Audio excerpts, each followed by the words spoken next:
Greetings all. I'd like us to briefly discuss Second Amendment rights and those who are either home or parolees who are or were convicted of a crime that involved the defense of a woman or child. Now, our petition is to state to the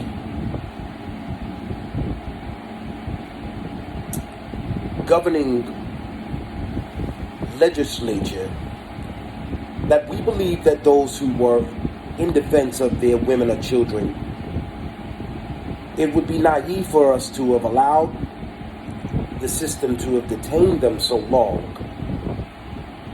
And then even upon their release, when there is still clear and present danger that they may be faced with for their actions in defending their family,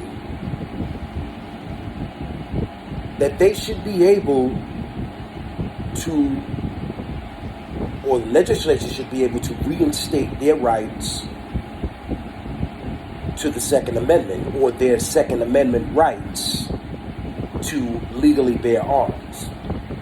Now, you may say that that's a little wild because, someone could say that if they were convicted of a crime, most likely they didn't have the right to do what they did. But most times, you have guys who went away for possessing illegal firearms, even though the act in supporting or protecting their family was not deemed illegal or irrational at the time.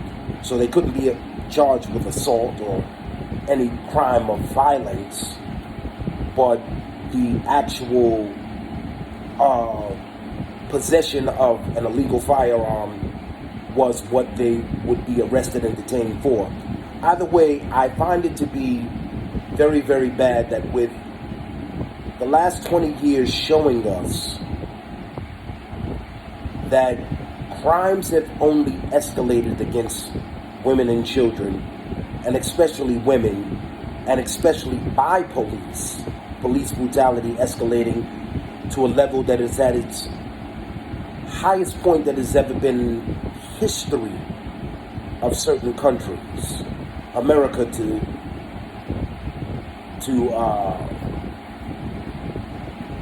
be completely honest with you. But I want you to understand that if we are not allowing those who will protect our women and children to protect our women and children by taking away their right to bear arms or their right to be the protector of their family, then we are making a naive choice, because we cannot rely on so-called law enforcement to do these things. And I just think that it should be something that we recognize in all of our communities. We have to be ready to understand that if these children and these women need protection, that it falls on we,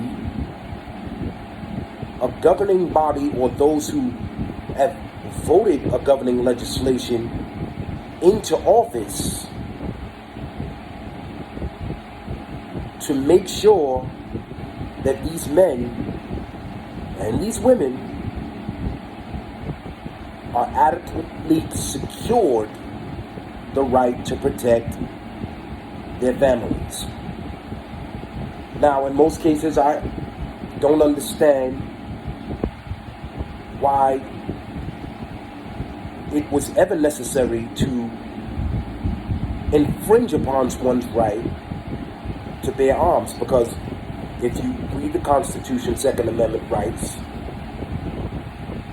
it says clearly that the people's right to bear arms shall not be infringed upon. In certain cases, I can understand if you have committed some grave act and use these firearms to commit other criminal acts, I am not vouching for you. What I am vouching for are those who have used their weapons in defense of their family members, and mainly women and children. I don't want to go so far to say that a grown man should have to protect another grown man, but definitely for those who have been arrested or detained, charged or convicted, while protecting a woman or child and their family. They need to have the right to retain their firearms. Thank you.